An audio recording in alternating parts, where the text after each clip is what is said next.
नमो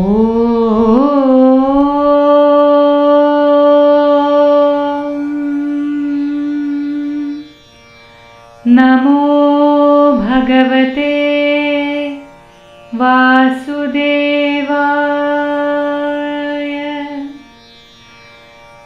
धन्वन्तरे अमृतकलशहस्ताय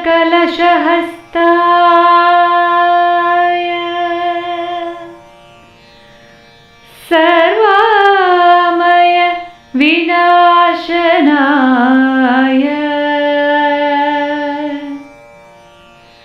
त्रैलोक्यनाथाय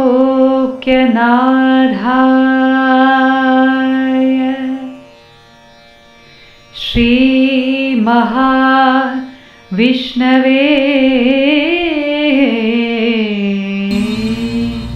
नमः। Ayurvedic physician, how the Ayurvedic physician must involve in autism management. So straight away we will go to, without any interruption, we will go to the topic straight away. When occupational therapy is required, this can be recommended as per the requirement and the limitations shown by the child with ASD. So that is depend upon you. You have to analyze the kit. You have to find the limitations or the requirements. What requirement? What kind of limitation in daily life? What are the limitations the child is facing during the daily life? Maybe the child is not able to read or not able to educate, maybe go to school, or the child is not socially interactive. Maybe he is affected with some other daily life skills, like maybe brushing, bathing, toileting, like activities of daily life. The child is not able to fully involved in that. So, or any other kind of limitations, maybe because of the physical problems or the mental status, the child is limited with their facilities. So you have to analyze and you have to identify the requirements and limitations, and you have to send for occupational therapy. What you can expect from occupational therapy is very simple. You can get an assessment and monitoring of daily life activities, and better management of hand functions, maybe the fine motor skills. The child is not able to hold the pencil. The child is not able to eat properly. The hand function, the fine motor skill activities, and that can be handled very beautifully by an occupational therapist. And enabling activities of daily life skills, living skills. Is it ideal? Maybe the daily habits like brushing, bathing, toileting. The child is not able to do the activities properly. So we have to go for occupational therapy. That can be handled by an occupational therapist. And enhancement of attention. The child's attention, like behavior therapy or sensory integration therapy. Here in occupational therapy is also one of the important things. The child's attention can be handled here. Socialization, development, and so many things. So many functional skills can be handled by occupational therapy. These are the four major prioritized therapeutic interventions for autism spectrum disorders. And we will move to, just can you please move the slide? We will go to the supportive therapeutic intervention in the another kind of group of therapeutic intervention. Initially, I have told you there are two group of therapeutic intervention while we are treating a child with autism spectrum disorders. One is prioritized therapeutic intervention, that is speech language therapy, behavior modification therapy, or applied behavior analysis. The third one is sensory integration therapy, and the fourth one is occupational therapy. These are the four therapies or a group of therapies which is required under a prioritized therapeutic intervention. This now we are moving to the second part of the therapeutic intervention, is called supportive therapeutic intervention. Which are the supportive therapeutic interventions? Very simple. One is parenting therapy. It's very familiar. Parenting is a very familiar word for you, but parenting therapy is different. Parenting therapy can be thought of a parenting help. How professionally do a parenting? That is very important. After this class, in between, I have to mention you one thing. I just forgot to tell you that, our presentation, today's class is divided into 4 parts. While the first part is the topic description. That is what is happening now. And the second part is case discussion. We'll be doing a case discussion. I'll present you 4 cases and I'll tell you a detail. And this is the second one. The third one is reading an article. By reading an article by yourself, you people can read an article. I'll show you a article that can be read by you. And after reading the article, we will be analyzing the parental mindset. The fourth one is the question and answer session. So during parental analysis, we will be discussing the parenting therapy in detail. So for the time, we just understand that parenting therapy, it can be thought of as a parenting health. Now, sometimes, rarely or sometimes, we need a physical therapist support. Maybe a child with autism spectrum disorders, the child might have some kind of behavior problems, maybe because of some other neurological deficits. Maybe at that time we are required physical therapy for handling motor difficulties. And the third one is family therapy and counseling. It's one of the important therapy, but here I just given us supportive therapeutic intervention, but it's one of the important therapy. It's a family therapy. Most of the family members are not accepting. They are not ready to accept the kid. They are ready to accept the kid, but unfortunately, they're not ready to accept the kid with this condition, maybe with the autism spectrum disorders. Maybe the mother is the primary person who cannot accept the child. Maybe sometimes the father, maybe the grandparents or the siblings, any other related family members are not ready to accept, or they are facing conflict in between. Maybe the parents are in a conflict. Maybe the parental issues will be there. The parent is not supportive. The father is not supportive to the mother. The mother is not supportive to the father, or the grandparents are opposing all the activities. The grandparents are not at all ready to maybe they follow the instructions of the therapist or the mother or the father. Like that, so many problems can come at the level of family. So family therapy as well as family counseling is very much required, very much important while managing autism spectrum disorders. Please move to another slide. Next slide. The third part is the third group of intervention is called training and allied services. Therapeutic intervention we have classified into two. That is, one is prioritized therapeutic intervention, as the second one is supportive therapeutic intervention. Here, additional some kind of additional training and allied services are required while handling or while treating the child with autism spectrum disorders. See, the first one is special education. Special education is very much important. Special education, sometimes we can add at the beginning stage also. Sometimes it is required maybe in the school time. That is depend upon the condition and the improvement of the child. With the therapeutic intervention, we have to choose special education as a tool for training. And the second one is individualized education program. Individualized education program is simply maybe you can with the word itself you can analyze. You will get the you will get the description that individualized. It is so much of individualized. We have to focus a person, or we have to focus a child individually, and to plan an education system that to be implemented regularly. That is what called individualized education program, otherwise IEP. IEP is broken down into different categories that is shown in the picture that you can read. And the third training and allied services is vocational training and placement. This might be this is required maybe after years of 15 years. After the age of 15 years, we will be giving training for the child with vocational skills. Assistive devices like hearing aids or physical assistive devices are required sometimes. It's not regular, it's not compulsory, but sometimes it is required. Maybe the child is facing hearing loss or hearing difficulty, or sometimes the child might have some motor difficulties that is not at all handled by a physiotherapy or any other surgical intervention. Some kind of assistive devices are required. And 5 is allied therapy. Under allied therapy, actually, we are considered yoga therapy as well as music therapy, dance therapy, and all. But for you, yoga therapy is one of the important intervention during your Ayurveda management. Here in allied therapy, we have included yoga therapy, music therapy, dance therapy, and so many maybe environmental therapy, pets therapy. There are so many therapies are coming under allied therapies. And 6th one is functional therapy. Actually, it is very simple. We are making the child to function at least at home. Functional in the sense the child is not independent. The child will be supportive for others. what all thing from the beginning of my topic, I'm talking about the child's independence. But here I'm talking the child, though the child is dependent with some other activities, the child should be productive for the family. At least the child is supportive for other family members. That is called functional therapy.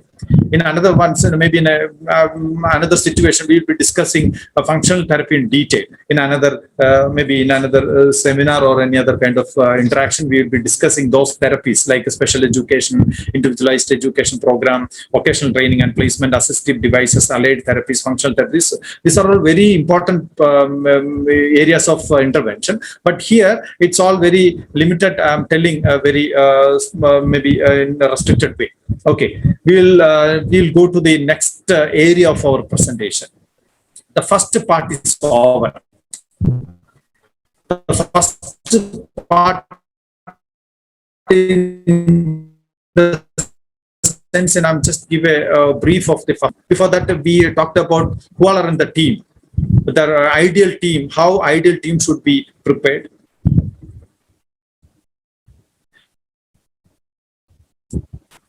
Is it audible, Dr. Kavita? Is it audible? Yes, sir, audible. It is audible. Audible. Okay, just show me the see. Okay, just let me brief the first part of my presentation. Is we talked about the ideal multidisciplinary team, and the second we have described. I have just explained a few words. In few words, I have explained prioritized therapeutic intervention as well as supportive therapeutic intervention, and we came to some kind of training and allied services. With this, I just conclude the first part, like the therapeutic intervention as well as the team and who all are there in the first team, or maybe the therapeutic team like that. And now we are moving to the second part. Here, we are going to plan for a child. I'll be giving 4 case records here, case details here. Just show me, can you show me the next slide? Okay. This is the these are the clients details. You can see 2 clients here. Here, name A, name B, like that. I will be giving 2 more cases, case 3 and case 4. That will be C and D, obviously. And here you can see the age group for a name. For case 1, it's 2.6 years.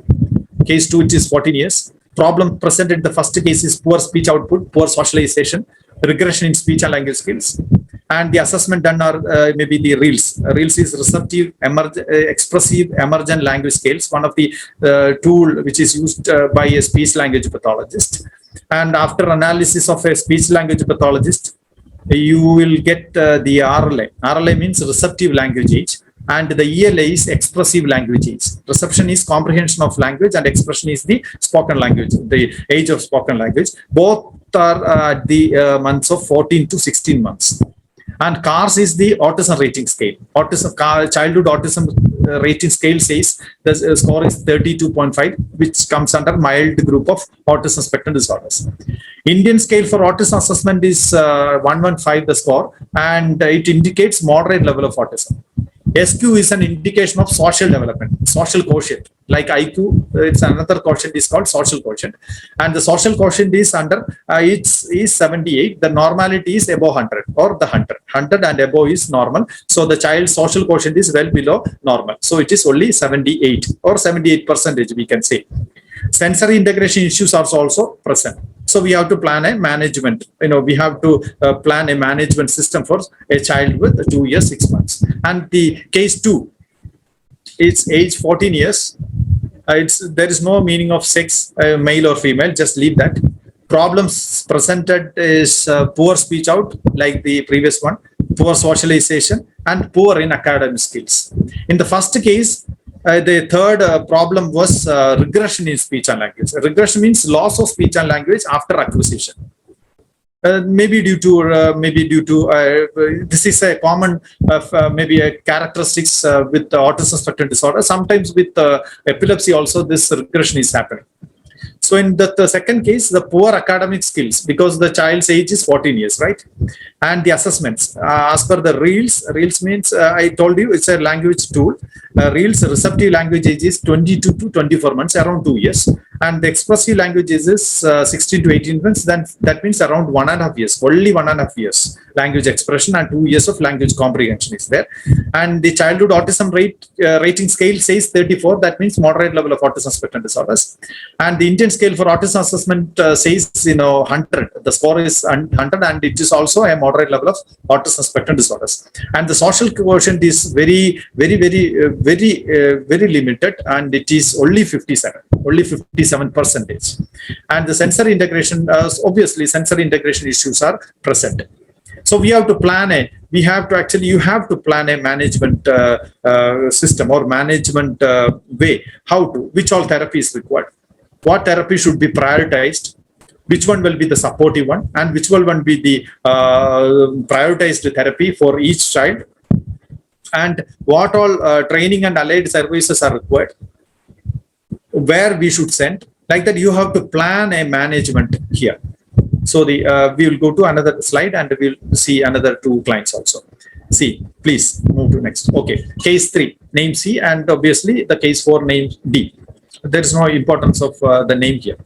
So the case 3 is also at the age of 1.5 years. The child is identified at the age of 1.5 years. 1 year 5 months, not 1.5 years. 1 year 5 months. Problems presented are speech output, obviously poor speech output. Epilepsy is one of the factor, and deficiency in motor skill. The child facing difficulty in motor ability at the age of 1 year 5 months. Maybe the child is not able to walk. The child is maybe not able to sit or stand. I don't know. It's all depend upon your analysis. And while the assessment, the language scale shows both RLA, that means receptive language age, as well as the expressive language age is only at the age of 7 to 8 months. It's very less in this child. And childhood autism rating scale says 24.5, which indicates non-autism.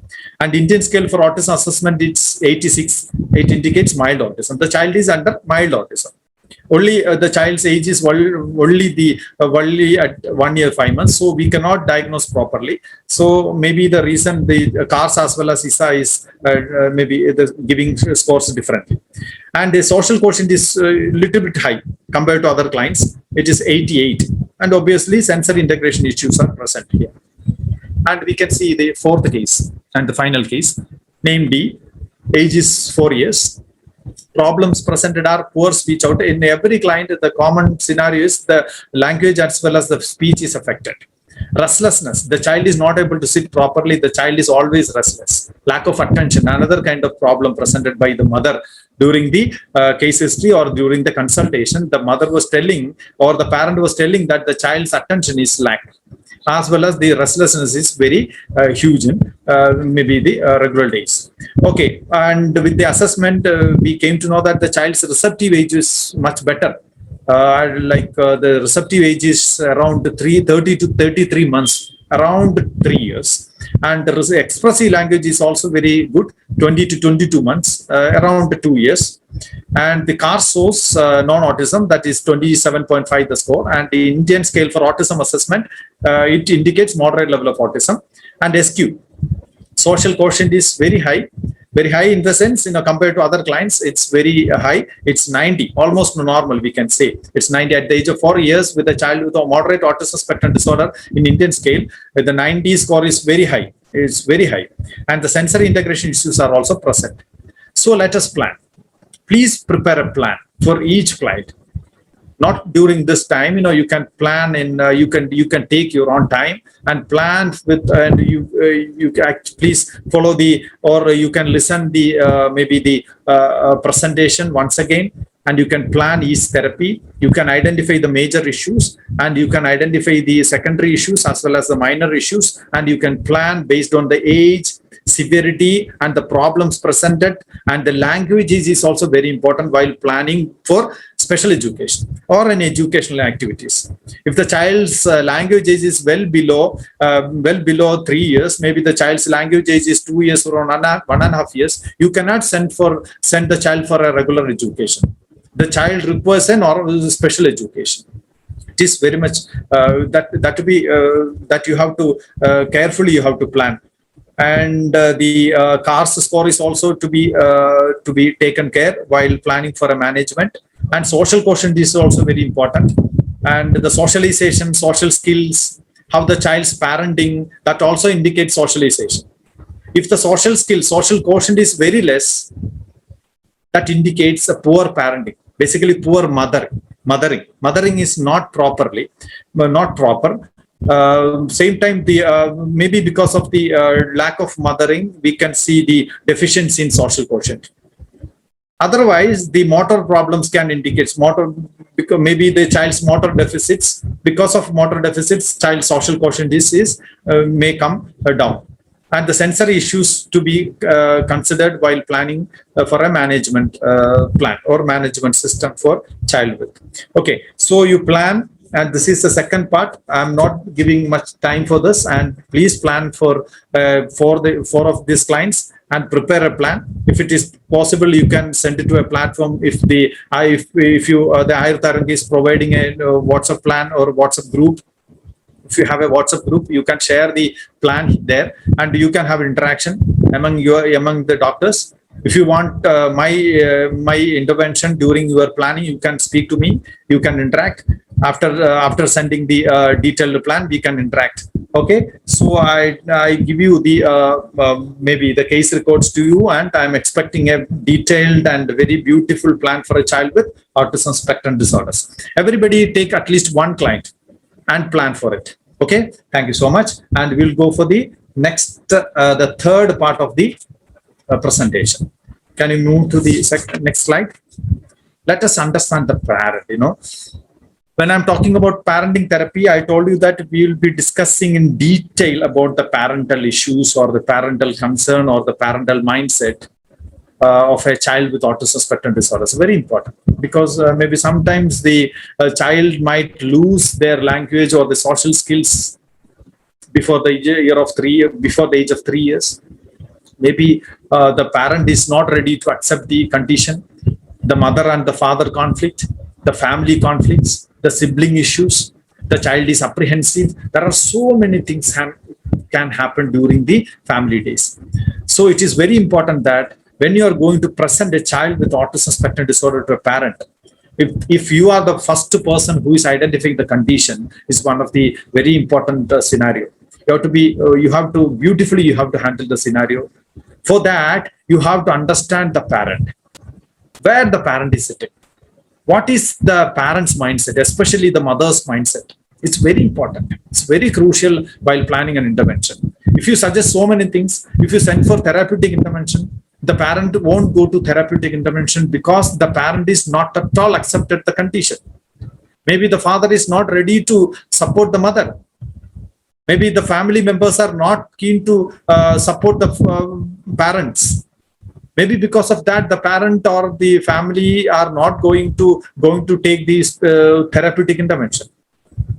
So before planning the management, you have to consider the mindset of the parent. At least the mindset of the parent, not the family concern. I'm talking here. I'm trying to give you some. I'm going to present an article here. It's a detailed article, one of the international article I'm going to show you. You have to read the article very carefully. It's very simple article. It's a one-page article. It's a single page. It's only a single page here. Just read. I'll give a bit of. I have given in a different paragraph, so you can read the article.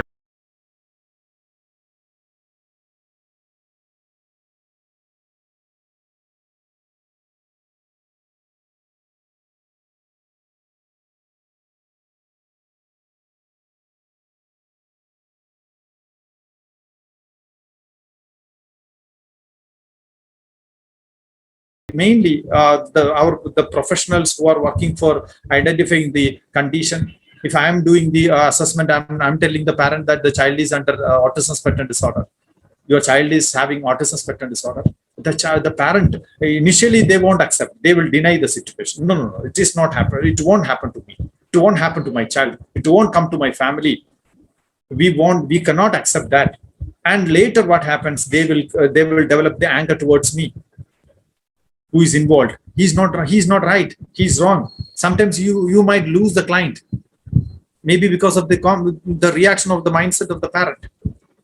So when you are going to interact with the parent, before that you have to analyze the parent mindset. It's easily you can read the mindset of the parent while observing. Okay, then move to the second slide. The another important mindset is fear.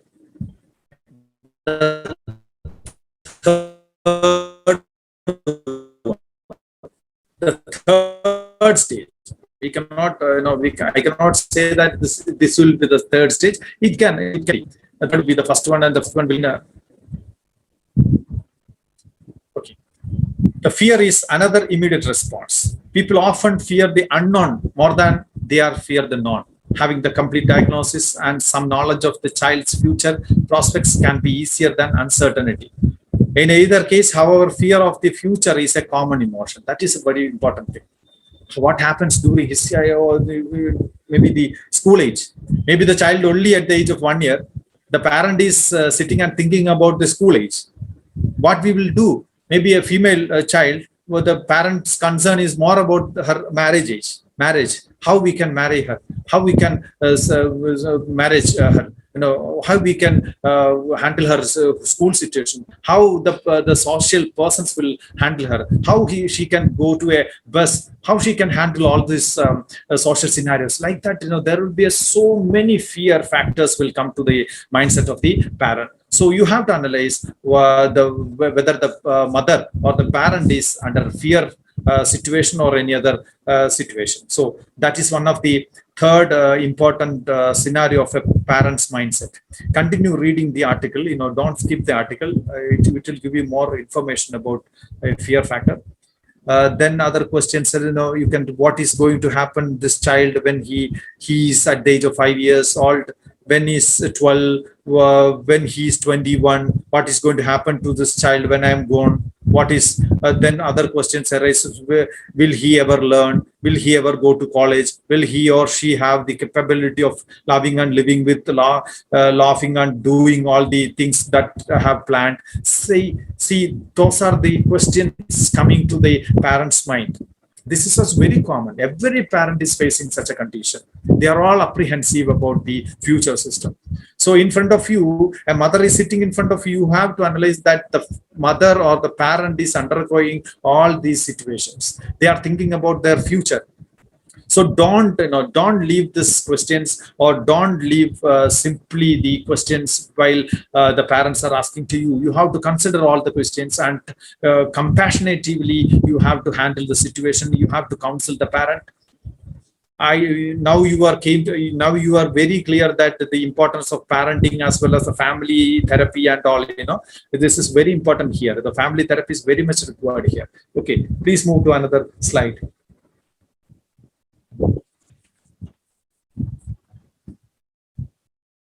I don't want to skip you. So I given all the points which they have given in the article. So just read the first para. Slide committed yes pure towards a person with a disability. There is also fear of society's rejection, fears about how brothers and sisters will be affected, questions as to whether there will be any more brothers or sisters in this family, and concern about whether the husband or wife will love this child. There are so many questions which comes to their family. So the fourth one, we move to the fourth maybe reaction of a mother or a parent, that is guilt and concern about whether the parents themselves have caused the problem. That is one of the very important point.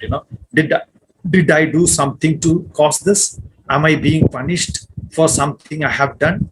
Did I take care of myself when I was pregnant? Did my wife take good enough care of herself when she was pregnant? For myself, I remember thinking that surely my daughter had slipped from the bed when she was very young and hit her head, or that perhaps one of her brothers or sisters had inadvertently let her drop and didn't tell me. Much self-reproach and remorse can stem from questioning and cause of the disability. There are so many questions like will happen. You can read. It's very simple. You can understand while reading. Only through reading only you can understand the mindset of the parent. I'm just reading to support you. Guilt feeling may also be manifested in spiritual and religious interpretations of blame and just move blame and punishment. Is it? See, guilt feelings maybe that you can read by maybe blame and punishment. When they cry, why me? Or when my child, why my child? Many parents are also saying, why has God done this to me? How often have we raised our eyes to heaven and asked, what did I ever do deserve this? One young mother said, I feel so guilty because all my life I had never had a hardship, and now God has decided to give me a hardship. This is what now so many guilt feeling are coming to their mindset. So it's very important. You have to read each and every word very carefully. I'm going to the fifth one is confusion. Another mindset of a parent is confusion. Also marks this traumatic period. It's one of the traumatic period, I know. So confusion is also comes to that. As a result of not fully understanding what is happening and what will happen, confusion reveals itself in sleeplessness, inability to make decision, and a mental overload. In the mindset of such trauma, information can seem garbled and distorted. They're confused even with the intervention. One side, there are the parents or the grandparents are telling that this is our natural. The child will, the boys are very late in speaking. The girls are very fast in speaking. Like that, so many informations coming from the grandparents or the family members. And sometimes they will blame that the father was very late in speaking, and the mother was also very late in speaking. Like that, the grandparents will comment. And one side, the doctors like you people are telling that you have to undergo intervention, medications, and you have to go for therapeutic intervention. You have to go for education, everything. You are suggesting all the therapeutic, multidisciplinary therapeutic intervention, yoga, medication, everything. These are the situation of confusion. Whether we should wait for the natural development or we should go to the interventions as the doctors advised. There will be confusion between. So the fifth one is confusion. You just read, you continue read the paragraph. You hear new words that you never heard before, terms that describe something that you cannot understand. Mostly the professionals like us, we will tell them the words like professional words they won't understand. What is the meaning of the terminology? They will go to check with the Google. Google will say something else, and they will follow the what the Google suggested, and they will be confused. Like that, the confusion, the chances of getting confusion is very high during this traumatic period. We'll go to the another one. We'll go to the next mindset. Just move. It is powerlessness. Another kind of what I want to say that is one of the painful situation of a parent. It's a powerlessness. To change what is happening is very difficult to accept. You cannot change the fact that your child has a disability, yet parents want to feel competent and capable of handling their own life situation. It is extremely hard to force to rely on the judgments, opinions, and recommendations of others. Compounding the problems is that these others are often strangers with whom no bond of trust has yet been established. Please, the parent comes to a stage that powerlessness. They are not powerful. I'm weak. I'm not able to. I can't do this. How I can handle the situation? I'm not able to go to a therapy center. For what I'm going there? Why? I'm not able. I can't. There are so many words you can hear. These are the common words. I can't. I'm not able to. Nobody is there. How I should come? How I can come to your center? It is not possible. I'm weak. I'm crying. I'm not able to accept the situation. These are the very important words. While you are talking to a mother, if the mother is facing a situation like powerlessness, you can hear. And the seventh one is very important: disappointment. that a child is not perfect poses a threat to many parents' egos and a challenge to their value system. This jolt to previous expectations can create a reluctance to accept one's child as a valuable developing person. Valuable developing. Just continue reading. I just problems with others or often stages. Okay. Developing persons. One of the disappointment. The parent is disappointed.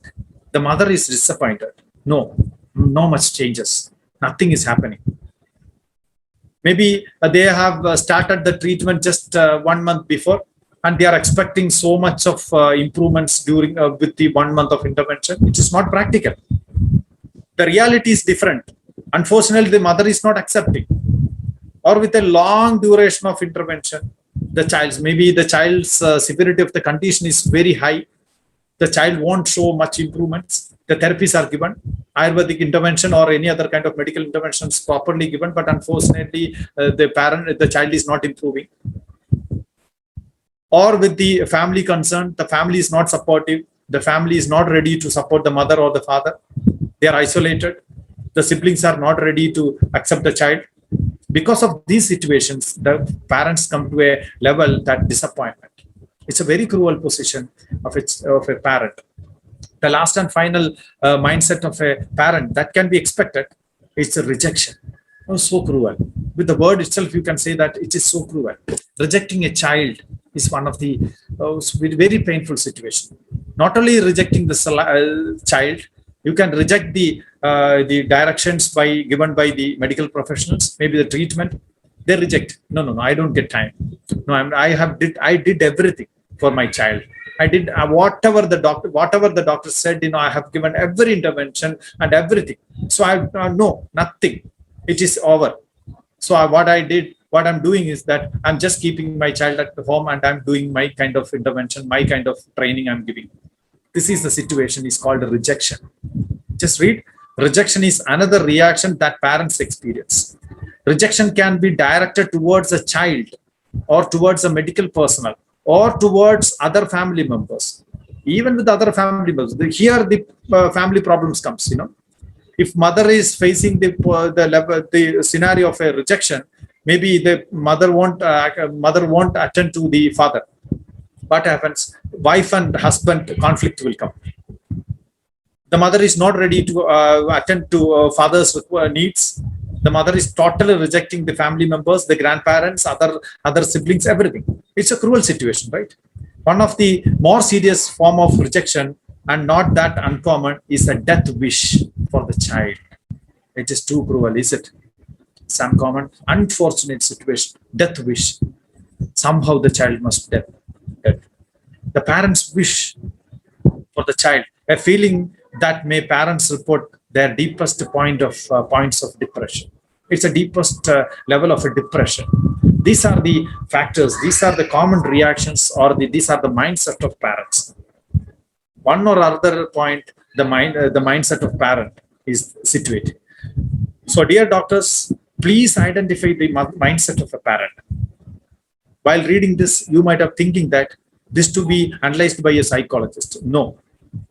This to be analyzed by every professionals. Whoever is treating the child, maybe a doctor, Ayurvedic doctor like you, maybe a speech pathologist, maybe a psychologist, sensory integration therapist, occupational therapist, specialist, whoever it may be, whoever is treating or whoever is handling the child, even the other family members, if the mother is handling the child, the other family members must understand the mindset of a parent. It is very important.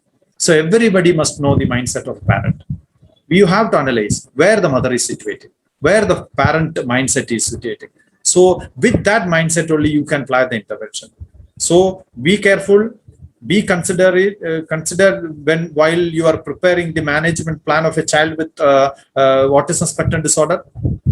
The previous section we were discussing about 4 clients, right? So while planning for a management system, you have to include all this mindset analysis and the proper parental counseling and family therapy, family counseling, parenting training, etc. should be considered for a management plan. Okay. And I hope we have concluded the presentation, and we will be moving to questionnaire session. The last session we will be moving to questionnaire session. Can you please move the slide? Yeah, where are they? Just one more thing, just one, continue reading this article. During this period of time, when so many different feelings can flood the mind and heart, there is no way to measure how intensively a parent may experience this constellation of emotions. Not all parents go through these stage, but it is important for parents to identify with all of the potentially troublesome feelings that can arise, so that they will know that they are not alone. That is very important. If you are analyzing the parent or the mother carefully, if you find the position where the mother is situating, mother is standing, then they will came to know that they are not alone. There are many constructive actions that you can take immediately, and there are many sources of health communication reassurance. You can reassure the parent. You can assure the parent that there are so many things are available. There are so many ways to handle the child. Don't worry at all. We are with you. That is a word, that is a sentence, that is the point which they are expecting from your mouth.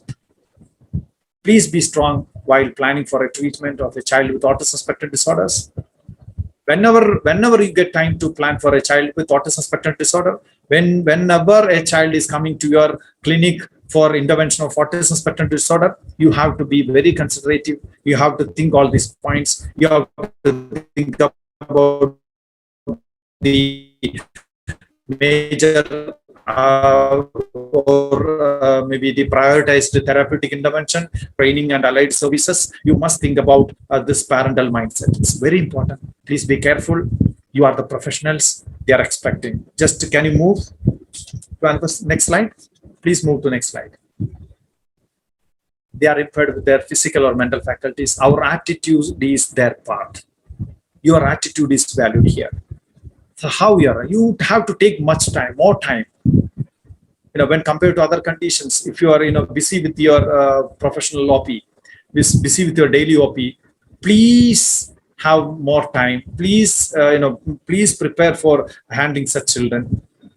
Don't consider these parents or the kids as a regular client. Give them a priority, give them more time, and analyze. Your attitude is very important here. Modify your attitude. They need everything. Let them explore the world. Give them every chances and be with them. The next slide, and we will finalize. And we'll go to the next and the final set of final interaction.